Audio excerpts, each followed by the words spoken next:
Le Brésil s'apprête à donner le coup d'envoi à la grande fête du football. La courte cérémonie d'ouverture sera suivie par le match Brésil-Croatie.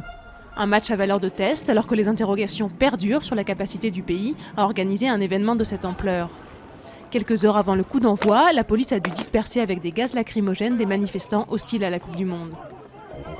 Une armée en déroute, des djihadistes qui avancent vers Bagdad et un parlement qui ne réussit même pas à atteindre le quorum nécessaire pour voter l'état d'urgence. L'Irak est plongé dans le chaos, impuissant face à l'offensive de l'État islamique en Irak et au Levant. Les États-Unis envisagent des frappes menées par des drones, mais excluent de renvoyer des troupes au sol. L'Union européenne rend la liberté aux États membres de cultiver ou non des OGM. Cette décision a été prise par les ministres de l'Environnement des États et doit maintenant être avalisée par le Parlement. Le seul OGM autorisé dans l'UE, le maïs Mont 810, est cultivé dans 5 États, dont l'Espagne et le Portugal. Ségolène Royal s'est félicitée que le nouveau système garantisse la possibilité de choix à chaque pays. La circulation des trains a moins perturbée jeudi que la veille grâce à un taux de grévistes inférieur de 5%. Les cheminots décideront des suites à donner à la grève vendredi matin lors d'assemblée générale. Frédéric Cuvillier s'est montré optimiste, parlant d'avancées sensibles dans les discussions.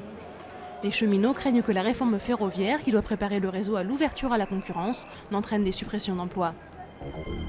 Une grande arche métallique, des plaques d'acier ondulées comme des vagues. À Versailles, le coréen Liu Fan présente des œuvres mystérieuses et poétiques qui se marient sans difficulté avec le paysage conçu par le nôtre. Après les polémiques autour des exubérances de Kuntz et Murakami, la présidente du château a souhaité des œuvres qui cherchent des correspondances avec le lieu. Les visiteurs ont jusqu'au 2 novembre pour découvrir ce mariage inédit.